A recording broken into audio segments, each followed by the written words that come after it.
ઘણા લોકોના મેસેજ હતા કે તમે ઘરમાં જે મચ્છરનો ત્રાસ હોય એ દૂર કરવા માટેનો ઉપાયનો વિડીયો બનાવ્યો હતો, તેનું રિઝલ્ટ ખૂબ સારું છે. એટલે ઘરમાં હવે મચ્છરનો ત્રાસ વધી ગયો હોય તો એક વખત આ પ્રયોગ અચૂક કરજો. રૂમમાં આ સૂકા પાન મૂકી દો અને ઘરમાં ખૂણે ખૂણેથી ભાગશે મચ્છર, આસપાસ પણ નહીં ફરકે. જેમ જેમ ઠંડી ઓછી થાય છે તેમ તેમ મચ્છરોની સંખ્યા વધવા લાગે છે. રાત્રે કાન પાસે ગુંજતા મચ્છરો હવે રાતની ઊંઘમાં ખલેલ પહોંચાડવા લાગ્યા છે. ત્યારે અમે તમને એક દેશી ઉપાય બતાવીએ છીએ, જેનાથી આસાનીથી ઘરમાંથી મચ્છર ભાગી જશે. મચ્છરનો આતંક સૌથી વધુ ઉનાળામાં જોવા મળે છે.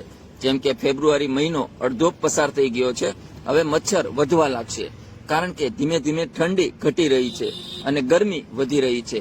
હવે મચ્છરનું આપણી આસપાસ મચ્છરનું ગાંગાવું એ સ્વાભાવિક છે, પરંતુ આ મચ્છરનો ઉપદ્રવ એટલો વધી જતો હોય છે કે જ્યારે તે રાતની ઊંઘ બગાડે છે ત્યારે કોઈનું પણ મગજ ખરાબ થઈ જાય છે.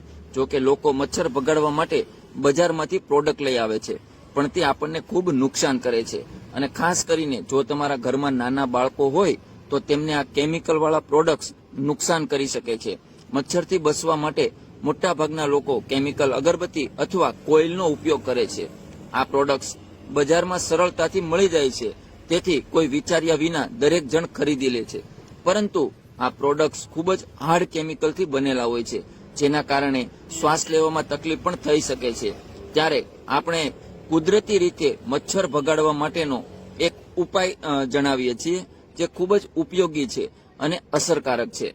મચ્છર ભગાડવા માટે કઈ કઈ વસ્તુ જો છે એના માટે જોઈએ તો સૂકા લીમડાના પાન, તેજ પત્તા એટલે કે તમાલપત્ર, કપૂર અને એક દીવો.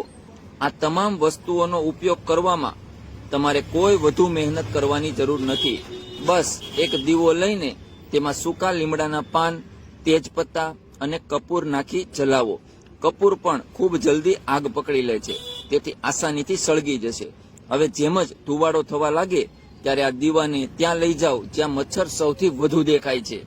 આ વસ્તુઓની સુગંધ મચ્છરને બિલકુલ પસંદ નથી, તેથી તે તરત જ તમારા ઘર બહાર નીકળી જશે.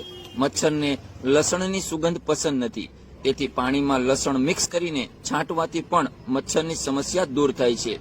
લીંબુ અને લવિંગનો ઉપાય પણ મચ્છરને ઘરમાંથી દૂર રાખવામાં મદદ કરે છે. પાણી સાથે વિનેગર મિક્સ કરીને છાંટવાથી પણ મચ્છર આસપાસ ભટકવાનું બંધ કરી દેશે. મિત્રો, માહિતી યોગ્ય સારી લાગી હોય તો અન્ય લોકો સુધી શેર કરો એવી આશા.